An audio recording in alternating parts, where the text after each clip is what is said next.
Brand is the being, marketing is the doing. Messaging around who I am and who I'm for and what makes me different is so critical. Design is the silent ambassador of your brand. You should be able to hire someone at a much lower price point than you're hiring me. What is the greater purpose? What's the greater why? Oh, well, I only have part-timers or I have freelancers. And I'm like, it doesn't matter. There's still a team member. But when it comes to your brand, you must be consistent. Welcome, Kristen Brown, to the Untapped podcast. It's so awesome to have you here with us today. I would love to hand over to you to give us a little intro about who you are and what you are creating in the world. Thank you. Thank you so much for having me. So, yes, my name is Kristen Brown, and I'm the owner of Hoot Design Company. And we are a branding agency located in Missouri in the US. And we really love our ideal client. We have two ways that we serve people. We work with owners and founders in the 2 to 10 million revenue space. And then we work with large organizations on employee campaigns and experiences. And typically those orgs have about 500 to 5,000 employees because they are investing heavily in internal culture and communication. So you typically need quite a few employees to make that, ROI worth it. But brand can do that too, I would argue. Investing in brand on the other side can really do a lot of that for you as well. Amazing. Can you share a little bit more for the listeners around how did you get into design and what was the journey of actually creating your own company? For sure. So I started, I always knew I wanted to be in advertising, even when I was like 12 years old. I loved visual communication. I loved being creative, but I really loved being creative with a purpose, to get people to take action. I was mesmerized by advertising and strategy, political ads and brands from a very young age. So I always knew that was what I wanted to go into.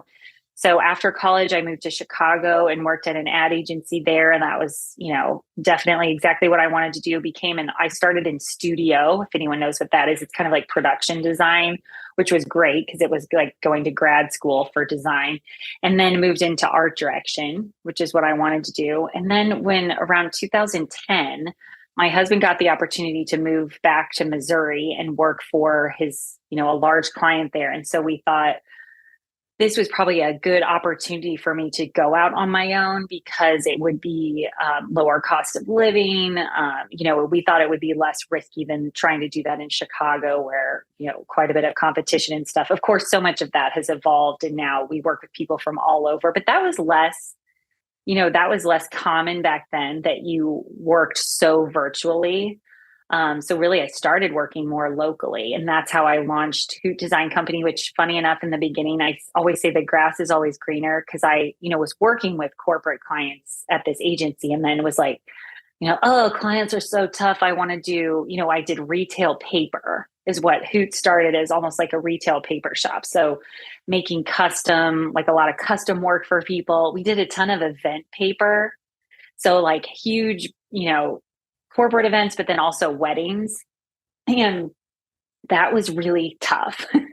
So totally the grass is greener. And by 2015, I had completely pivoted back to being only branding, only, advertising and campaign work and no retail paper. Because weddings are harder any day, I would argue, than corporate clients. So that's how we've been around since 2010, but really have been doing this type of work since 15. And then we narrowed in even more in 18 to be branding, specifically branding for people. So love that. And we have a lot of listeners who are, relatively early stage in their journey or maybe thinking about launching their company. And what would you say to someone who's early? And I think one of the biggest things they experience is, okay, well, how much do I invest? Because I don't have a thing yet per se, or maybe my thing that I have is not making a salary or full-time. What would you say to someone who's sitting there wondering, how much should I invest in a brand initially? Because I think a lot of people struggle with that. Yes, I love that question. So, first, I would start by saying that brand is so much more than just visuals. I think a lot of people, even really successful people, really, years and years into their career, imagine brand to be just your visuals. And when I say brand, what I mean is so much more than that. I like to use the saying brand is the being, marketing is the doing. And so I think like probably what you could do, Bryony, as a coach is to really help people identify. I mean, this is very complicated and deep, but like, who am I? Who is this business? How does the business relate to me? How does it incorporate me as a person, as the leader? And how does it stand alone? Like, what spirit does it have on its own? And how does that spirit relate to mine? So I think that investing in brand is so much more of an investment in internal work versus like just like cranking out a great logo, which can be very affordable. But I would argue, a lot of people swing and miss with that first visual identity because they don't really know who they are and what they stand for and who they're for.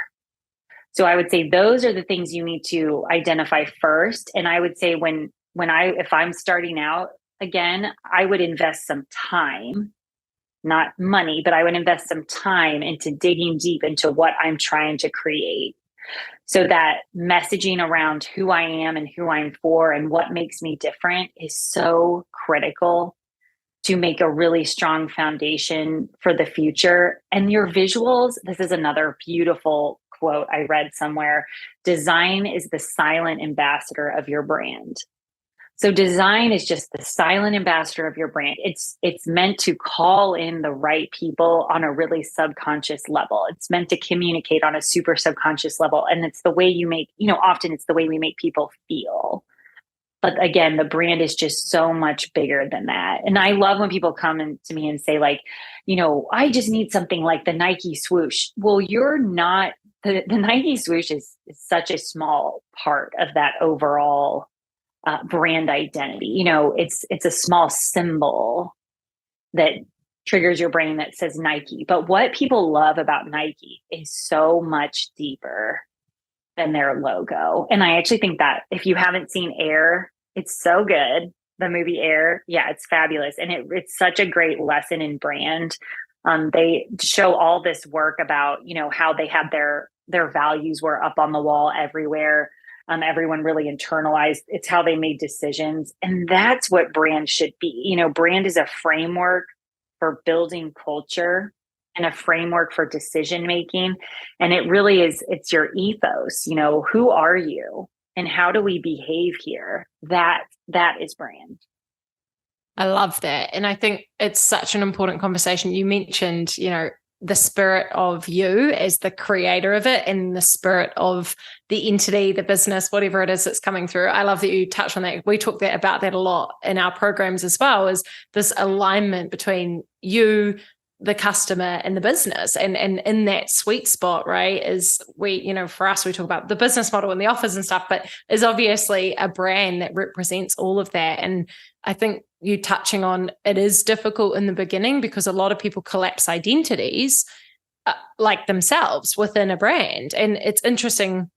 I'd be curious on your thoughts on the rise of personal brands, right? Because I also think that's been a massive uptake of the rise of personal brands, particularly in thought leadership or service-based businesses.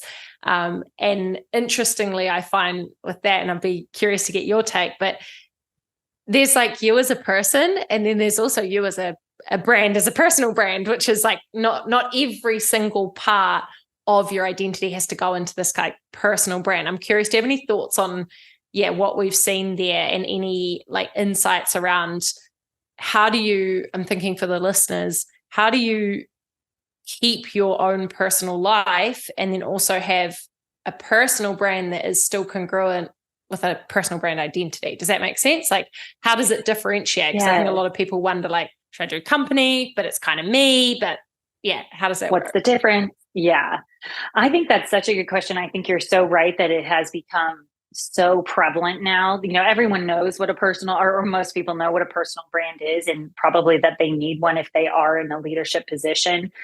I think my only opinion on this is just that it should be intentional. And I think so often we don't take the time to pause and do this work of like, yeah, what are my core values versus the business's core values?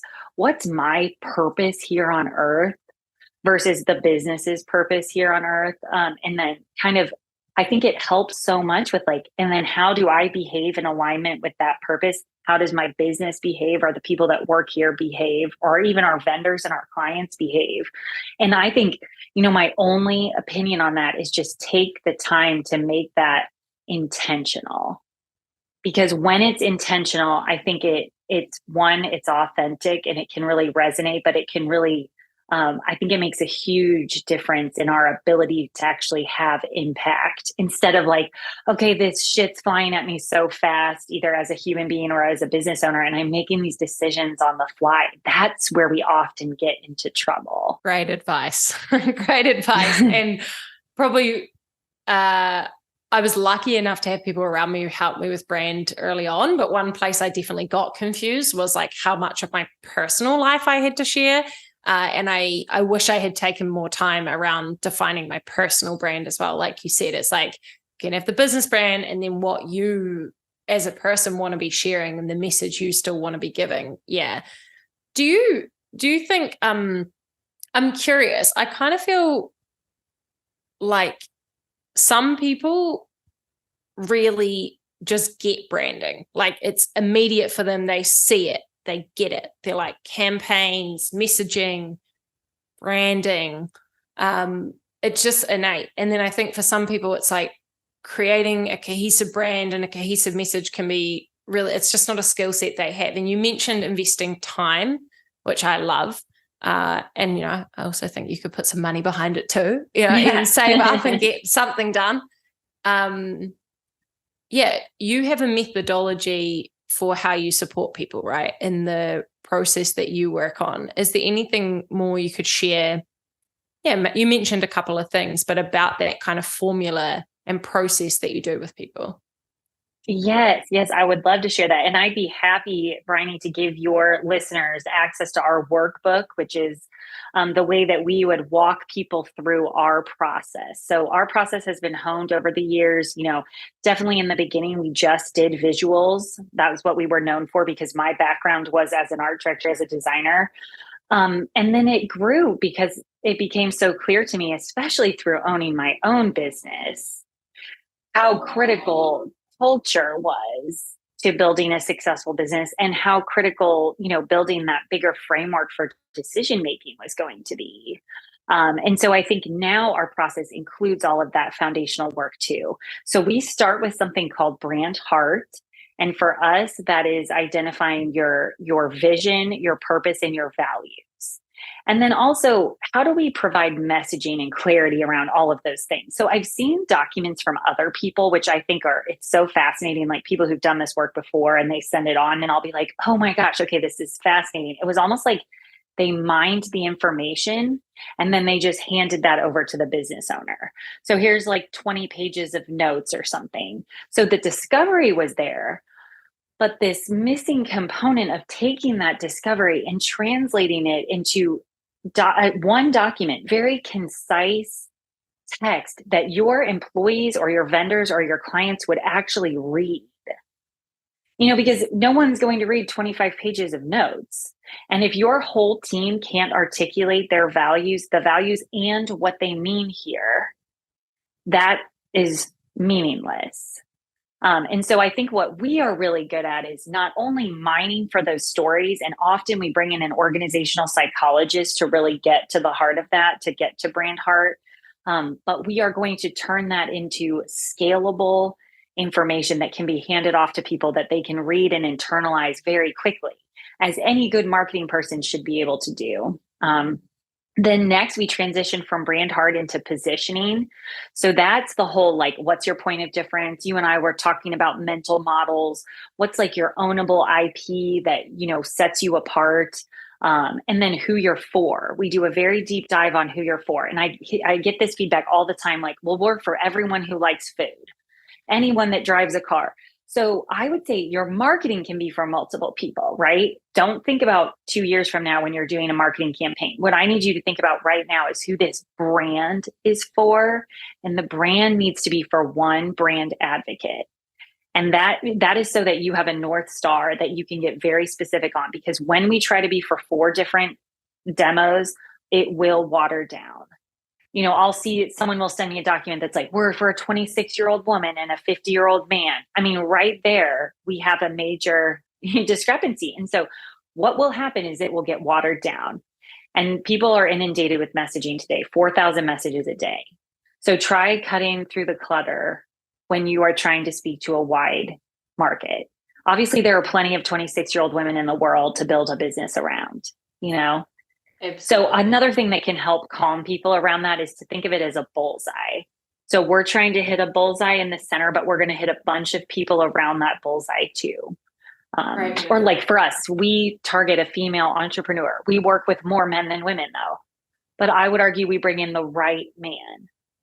I don't water down my message thinking, oh, but will a man be alienated by me saying that everyone should have maternity leave or something? No, I bring in the right kind of male client by targeting a female entrepreneur, honestly. So then once those two things are done, brand heart and brand positioning, we're going to move into what we call personality, which is tone, voice, and visuals. And all of those work together to create, what the world's first impression is of your identity. And those things can only be done well, I would argue, when this other work has been done first. Because a lot of times, anyone can go on Fiverr right now and be like, give me a trendy brand, give me a trendy visuals. And I think that that's something that can be cranked out very quickly. But without doing this foundational work first, I don't think that those visuals will last. Either they won't be technically sound, they won't be robust enough, and they won't be something that you actually can build for resiliency in the future. Yeah, I think that's huge. And I've seen that time and time again as a mistake for early entrepreneurs is to go on trends as well. And, I remember even in the coaching industry, like there was the pastels, like all the soft pastel self-care. And suddenly our Untapped brand's got this like magnetic blues and these purples and this totally different look. And I was like, oh gosh. And the more I learned and understood brand, the more I was like, this is great because this is true. We're like quite magician-y, transformative, but we're also very structured. And it was understanding more and more brand. It was like, don't go on trends, because trends off Canva, I love Canva, but trending off that, so easy to copy paste. And then I think honestly, it's a bit, but I think you kind of pay for it later because it's easier up front. But like you said, it's harder to sustain and actually it's harder to implement because it's not authentic. And it's maybe not even congruent to who you're trying to bring in or what your authentic expression is. So I love that you mentioned, you can invest with your time or you can invest with, thank you so much for being willing to share that downloadable. Like you can take the time to really sit with these questions, which can sometimes feel a little bit like overwhelming, or invest in having people who are professionals guide you in the process. And that work sets you up so well, for a longer term brand that can actually, stand the test of time and also stand out from the market, right? You get these saturated, like we all start copying each other's brands. Oh, absolutely. And I do think, along with that, Brian, I think it's so true that like, it's so hard to see the label from inside the jar. And I can empathize with this so much. Like my team does this for other people and we have struggled with our own positioning and how to wrap it up and how to package it. And so I think that getting an outside perspective, no matter who it is, use the workbook to work through these questions, but then getting an outside perspective to like bounce these ideas off somebody, I think is incredibly helpful because so many people I've said like, okay, so we start with brand heart, it's vision, purpose, and values. And I've heard so many times, everybody does that. All branding agencies do that. That's not special. Well, that's really good for me to hear, honestly, because I'm watching their content online, but I'm not interacting with other branding agencies. And I don't know what those other services look like, or like how I was saying, I've received some of these documents that are actually more of a regurgitation of the discovery. Well, without that outside perspective, I don't even know what other deliverables look like from other people. So again, getting that outside perspective is so helpful. Yeah, so good. And I think also the extracting into small, I think the way you said it was really beautiful, but you said like small pieces that can be translated or something like that. But it was specifically because these huge documents and things, they're not functional, right? These big, long-winded, sometimes copy and paste of other things. It's like actually these translatable small punchy pieces that's like, this is who we are, this is how we speak. And my journey, and probably similar with you, is like having that stuff documented, to be honest, as a female leader in a company, was made outsourcing so much easier, and holding standards and letting people go and hiring, because it's not this whole interpersonal, I like you, didn't do a good job stuff. It was like, this is the brand. Like, this is what we stand for. This is how we operate. Like, it really transformed. I don't know if you had the same experience, but transform how I led as as the company like founder. It was like, wow, when I really got what this entity was, and this like how we move through the world, how we interact with clients, it just elevated our whole team, and got me out of this like, I don't know. Did you experience the same thing? Oh, I think that is so well said, 100%. And I think that so often we feel it's almost like your personal opinion of, is something good or bad, or is someone behaving on brand or off brand? And I often say, like, this releases you of that. This takes you out of the brand barometer position, because now it's an allegiance to this vision. It's an allegiance to this brand that I have identified that we are building here, not a subjective personality clash or something. I think 100%. We hear all the time, this gave me so much clarity and confidence. And there should be pieces that you should absolutely be able to pull out and start moving forward with right away. That's another thing that I would really look for when you're vetting someone to provide this type of support. Ask to see their previous work or case studies where you can actually see the deliverable. I would definitely ask for references. I'm shocked how many people engage in something as expensive as, $40K is our price point for our process, without calling a reference. Because you should be able to call multiple references and hear from people about what their experience was. And were they able to implement immediately? Were they able to go build a website? Because, a lot of these documents, even as a professional in this field, I would look at some of these documents and think, I don't know how to move forward with this. I mean, that's a problem. Yeah, you should absolutely be able to hit the ground running. And you should be able, scalability is huge. Like you said, onboarding someone to provide them the framework for what they need, because you should be able to hire someone at a much lower price point than you're hiring me after this work is done. Oh, some good tips in there for anyone listening who's early. If you haven't wasted tens of thousands on brands yet, which many people have, and I know people listening probably like, oh my gosh, I've done it, I know people have done it, but is actually calling references of the people you're choosing to do the brand work with, like investing time and money, figuring out what the process is that they use, right? Calling references, I think that's such a good tip, to actually like, did these people end up with something they could use in other spaces?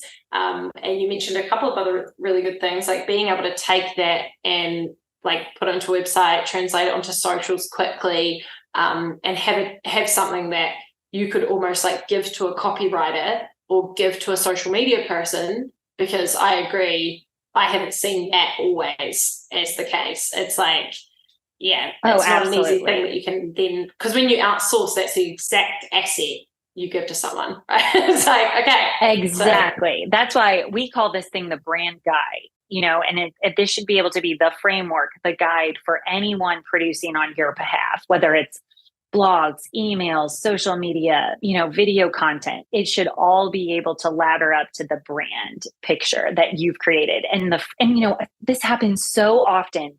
An owner or founder will think that this is obvious, because it's obvious to them, because it is such a big part of them. It's such a big internal, piece of them. And so they'll be like, well, of course, everyone understands our values. I would ask your team, what are our core values and what do they mean here? What is the greater purpose? Like, what's the greater why here? Why, when the going gets tough, how do we, come to work and show up every day knowing that we're doing something bigger than just, the Monday morning staff meeting at 9 a.m. kind of thing. And if your team can't say it back to you, that is a problem. And you haven't trained them, and that's okay. Let's take the time to do that now. And if I think, looking back, I absolutely wish I would have done this the right way then, instead of the slow roll, really painful process of, basically making a bunch of mistakes and figuring out as you go. And I think that's to be said as well. With all our students, we do a lot around like their operational values and operationalizing those, like not just like these words on a document, but also what does that look like in practice? How do people know how to embody these things at work? Like, what does it look like to be radically responsible or committed to transformation in action? The other thing that I think is really interesting is that a lot of people go like, oh, well, I only have part-timers, or I have freelancers, and I'm like, it doesn't matter. Like, they're still a team member, and you should still enroll them in this entire brand, because in reality, like, even if they're just making an email sequence or a few carousels on Instagram, like, it's all a representation of your brand. So it's like relating to it. Yeah. Oh, and all the more reason, I think, to do this work. I think you're exactly right. Like, so how do we make sure that something is on brand when someone is a freelancer? Give them the framework. You owe it to them to give them this framework, so that they are, they're not supposed to intuitively know this just by hanging out with you. I mean, I think that's a lot of what our expectation is. Oh, you can't tell? And we're shocked that people think they created something off brand, that they should know just by being around us what's on brand or not. And that is unfair.